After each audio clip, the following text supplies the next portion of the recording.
Senator Coons. Thank you, Chairman Grassley, and I'd like to thank my colleague for a line of questioning, and I'd like to continue that conversation with you if I could. Mr. Petty, thank you for coming to testify before us today and for working so tirelessly to make something positive out of your loss. I've heard from students up and down my state of Delaware. They've taken action today. I agree with you that we need to keep faith with that action. I just want to ask you, and Ms. Posada, if I might, given the law that was signed in Florida that tackles things a little bit from both sides, isn't bold, isn't big, doesn't do what I'd like to see, but makes some progress on the gun violence restraining order and 3-day waiting period, raising the age to 21 and banning bump stocks.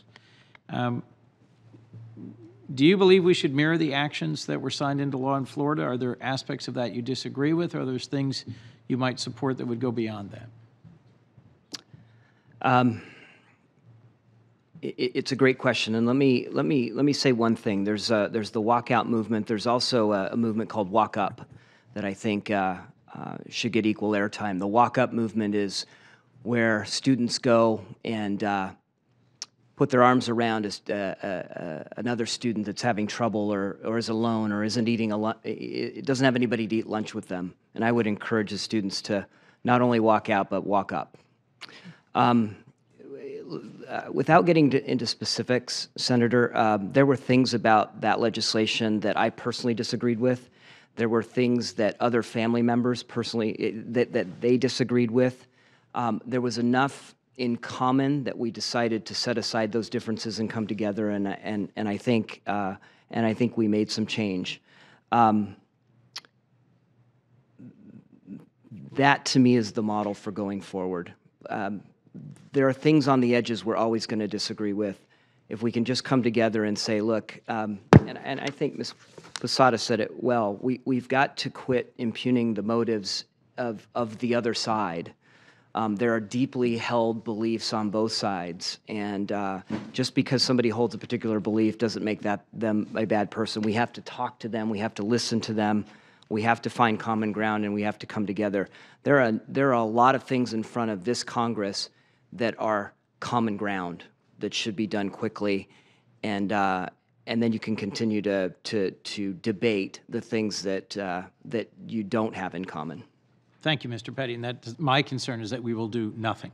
The bill that I referenced before that I introduced with Senator Toomey is a modest, reasonable, bipartisan effort to enforce existing law, to make sure that when someone tries to buy a gun who's prohibited, that information is shared with state and local law enforcement. There's a dozen other proposals here that I think we should enact.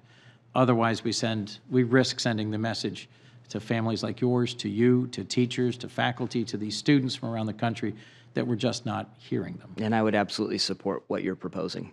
Ms. Posada, let me ask you the same question, and thank you for your testimony today and for your dedication to your students. My mother and grandmother both were public school teachers early in their careers, and I get a sense just how hard that job is. I also want to ask you a second question about school safety. There's a wide range of proposals from training teachers and arming teachers to trying to harden schools. There's a company run by a high school classmate of mine, Hardwire, that actually manufactures ballistic armor. And they deployed in one school district in my home state of Delaware, Colonial School District, with the help of State Senator Nikki Poore, clipboards and blackboards that look like any other clipboard or blackboard, so they don't create a heightened sense of instability or insecurity, but they are ballistic protective material. So it would allow, in an unexpected event with a shooter, it would allow a teacher or students to possibly exit with something between them and the shooter. I didn't know if you had any views on whether what sorts of actions we should take to make schools safer, whether investing more in school counselors and mental health is the best path forward, whether equipping and training teachers is better, or whether these kinds of investments in school systems that would make them safer is best. I'd welcome your input. Well, I think the problem with a lot of the proposals that have been made as far as arming teachers, what you just mentioned, those things that you just mentioned, the biggest problem that I see with those things is the cost. We as a nation seem to constantly be unable to invest in education, in the education of our children, but we're willing to spend millions of dollars on, arming teachers, for example. The bill that was just passed in Florida, I believe, allocates $67 million to the potential of arming teachers. When I know that the teachers in Broward County until this year hadn't had a raise for several years. So that's a large concern for me, that we seem to be willing to put lots of money towards things like that, but not towards education in general. I am personally strongly opposed to arming teachers. I think that it will pose much more of a danger on a day-to-day basis to teachers and to students. In fact, in the past few days, there has just been a teacher today in California accidentally discharged a gun in a fire in a classroom and injured a student. Yesterday, a teacher in Utah accidentally discharged a firearm and injured herself.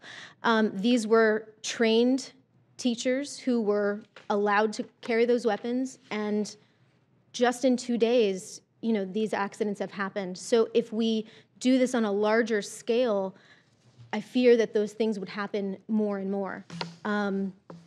As far as the Kevlar bulletproof items, sure, that would be a good thing to be able to have, but I think investing in education in general is a much more important step for the nation as a whole.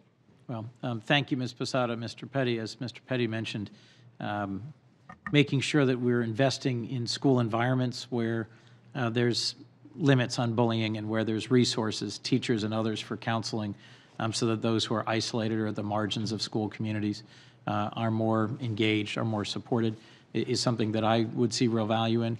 Making schools safer places, but also investing more in our teachers strike me as great priorities. Mr. Chairman, thank you so much for holding this hearing today, and thank you to all of our witnesses. Yeah.